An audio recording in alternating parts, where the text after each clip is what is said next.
मध्य प्रदेश के गृह मंत्री नरोत्तम मिश्रा जगतगुरु शंकराचार्य स्वरूपानंद जी की समाधि स्थल जाने से पहले जबलपुर पहुंचे, जहां उन्होंने मीडिया से चर्चा करते हुए कहा कि भारतीय जनता पार्टी को किसी भी जाति से कोई मनमुटाव नहीं है। नरोत्तम मिश्रा ने कहा कि आतंकवादी की खैर नहीं और मुसलमानों से बैर नहीं। पूरा देश आज भी रहीम और रसखान मानता है। संघ प्रमुख मोहन भागवत का मुस्लिम धर्मगुरुओं से मिलना अपनेपन का संदेश है। बहुत स्पष्ट सोच है, शुरू से ही है। और वो स्पष्ट सोच ये है कि मुसलमान से बैर नहीं, आतंकी की खैर नहीं। हम किसी धर्म या मजहब के खिलाफ नहीं है, ये इसी बात का द्योतक है।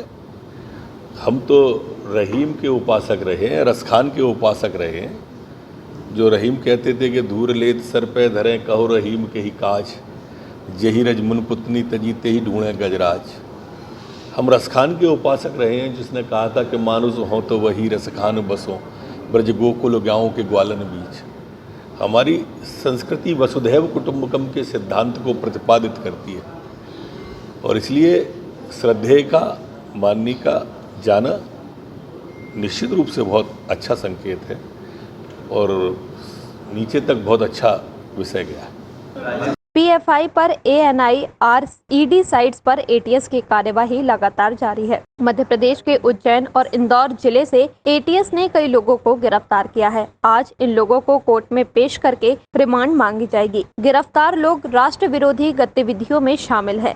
एटीएस और एनआईए के द्वारा ज्वाइंट ऑपरेशन कल इंदौर और उज्जैन में किया गया था। देश में कई जगह पीएफआई की गतिविधियों पर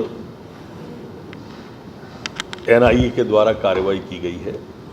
उसमें मध्य प्रदेश के इंदौर और उज्जैन भी शामिल है। 4 लोगों को कल एटीएस ने गिरफ्तार किया है। एक अब्दुल करीम, अब्दुल साजिद, मोहम्मद जावेद और मोहम्मद जमील, ये उज्जैन के हैं, बाकी 3 इंदौर के हैं। इन तीनों पर यूएपीए के तहत कार्रवाई हुई है। इसकी यूएपीए की धाराएं लगाई गई हैं, राष्ट्र विरोधी गतिविधियों का। आज उन्हें पेश करके अदालत में रिमांड मांगा जाएगा। प्रारंभिक जानकारी में भी राष्ट्र विरोधी गतिविधियों में ट्रेनिंग देना, ब्रेन वॉश करना, इस तरह की चीज़ें आई। कांग्रेस पर निशाना साधते हुए डॉक्टर मिश्रा ने कहा कि कांग्रेस से जनता और उनके खुद के कार्यकर्ता परेशान हो गए हैं। जब जरूरत पड़ती है तो कोई नेता कांग्रेस का नहीं आता है। बीते कोरोना काल में न सोनिया गांधी और न ही कमलनाथ ने किसी भी अस्पताल में किसी भी व्यक्ति को देखने तक नहीं आए। कांग्रेस के लोग भी और जनता भी अब कांग्रेस को अच्छी तरह से समझ गई है कि यहाँ सिर्फ जवानी जमा खर्च है, ये करते कुछ भी नहीं है। जनता को मुसीबत के वक्त कभी कांग्रेस ने साथ नहीं दिया। पूरे कोरोना काल में कमलनाथ जी से लेके माननीय सोनिया जी तक आपको किसी एक अस्पताल में, किसी एक जगह दवा बांटते हुए, एक जगह अनाज बांटते हुए, खाद्यान्न बांटते हुए, इन दोनों और इनके अनुयायी आपको दिखे ही नहीं होंगे। अभी बाढ़ आ गई इतनी जारी, अब ये जब बाढ़ उतर जाती है तब जाते हैं कुछ कांग्रेस के लोग। का बरसा जब कृषि सुखानी, आप बाढ़ में मदद करने जाते नहीं हो, बाद में हालात देखने जाते हो। देखिए, ये अब वो दौर नहीं है कि आप टीवी और ट्विटर और पेपर पर राजनीति चला लें। उसके लिए जनता के बीच में आना पड़ेगा। राहुल गांधी की भारत जोड़ो यात्रा पर निशाना साधते हुए डॉक्टर मिश्रा ने कहा कि जब वह मध्य प्रदेश आए तो अपने साथ एक किसान को जरूर रखे। जब उन्होंने कहा कि 10 दिन के अंदर किसानों का कर्जा माफ कर दिया जाएगा, किसी एक किसान का 10 दिन में कर्जा माफ हुआ हो तो उस किसान को अपने साथ लेकर चले। राहुल गांधी भारत जोड़ो यात्रा निकाल रहे हैं। जब मध्य प्रदेश आए तो यह जरूर बताएं कि भारत कहां से टूटा हुआ उन्हें नजर आता है और उन्होंने कहां से उस भारत को जोड़ा है। लेकिन मैं ये प्रार्थना जरूर करूंगा कि जब वो मध्य प्रदेश की सीमा में आए तो बताएं कि मध्य प्रदेश के पिछले चुनाव में उन्होंने 10 दिन के अंदर किसानों का 2 लाख का कर्जा माफ़ किया था। किसी एक किसान को जिसका 10 दिन में 2 लाख का कर्जा माफ़ हुआ, वो अपने साथ लेके चलें। उन्होंने नौजवानों को बेरोजगारी भत्ता 4,000 रुपये महीने देने का कहा था। 15 महीने सरकार रही तो 15 चौक 60,000 रुपये वाला कोई एक नौजवान जिसको 60,000 मिले हों या 4,000 भी मिले हों, तो वो 4,000 वाले को भी लेकर अपने साथ चलें।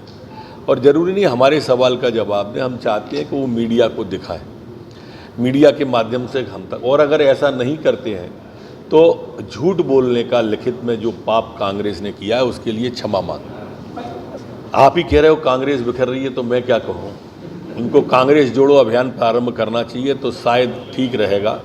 वैसे राहुल गांधी जी अभी मध्य प्रदेश में जब आए तो उनको कहाँ भारत टूटा हुआ दिखा, ये ज़रूर बताएं। इतनी लंबी यात्रा करने जो भारत जोड़ने निकले हैं, तो टूटा हुआ कहाँ दिखा था जिसको वो अभी तक जोड़ आए, या यात्रा जब समाप्त हो तब बताएं कि फलानी जगह टूटा दिखा था मुझे। कांग्रेस का अध्यक्ष पद के चुनाव को लेकर डॉक्टर मिश्रा ने कहा कि कांग्रेस पिछले 4 सालों से अपना अस्थायी अध्यक्ष से काम चला रही है। जो पार्टी अपना अध्यक्ष तक नहीं खोज पाई वह आगे क्या काम करेगी। जिसको अध्यक्ष बनना है उसको पार्टी चाहती नहीं और जिसको नहीं बनना है उसे अध्यक्ष बनाकर चल रहे हैं। कांग्रेस आज भी दुविधा में फंसी हुई है। कांग्रेस अब डूबता हुआ जहाज बचा है। वहां राहुल गांधी यात्रा निकाल रहे हैं और यहां पार्टी के बड़े नेता और विधायक पार्टी छोड़कर जा रहे हैं। नामांकन फार्म लेने जाएंगे, बाद में सब मान जाएंगे, वो उनकी प्रक्रिया है। पर आप ये भी तो सोचो कि एक राष्ट्रीय पार्टी 4 साल में अपना अध्यक्ष नहीं चुन पाए, कार्यकारी अध्यक्ष से काम चलाए, उस पार्टी की क्या स्थिति रही होगी। आज भी अधिकांश जगह से प्रस्ताव पास हो रहा है, जिसके नाम का प्रस्ताव पास हो रहा है, जिसका प्रस्ताव पास हो रहा है वो तैयार नहीं है, जो तैयार है उसको बनाना नहीं है। बड़ी विचित्र दुविधाओं में कांग्रेस फंसी है और मुझे नहीं लगता कि अब ये इस दुविधाओं से उभरेगी। ये डूबता जहाज है, इसका डूबना तय है। ये बिखरती चली जा रही है। जब से उनकी यात्रा शुरू हुई है, नबी साहब ने गुलामी से आज़ादी ले ली है। 8 विधायक कांग्रेस के गोवा में कांग्रेस छोड़कर चले गए। मध्य प्रदेश में भी कांग्रेस छोड़े, अभी पूर्व विधायक जो सागर के थे उन्होंने कांग्रेस छोड़ दी है। आनंद शर्मा अपने सभी पदों से इस्तीफा दे चुके हैं। गुजरात के कांग्रेस के अध्यक्ष ने कांग्रेस से इस्तीफा दे दिया है। ये लगातार भगदड़ का आलम है। आते यात्रा समाप्त होते होते तक वही स्थिति होगी कि इस दिल के टुकड़े 1000 हुए, कोई यहाँ गिरा कोई वहाँ गिरा।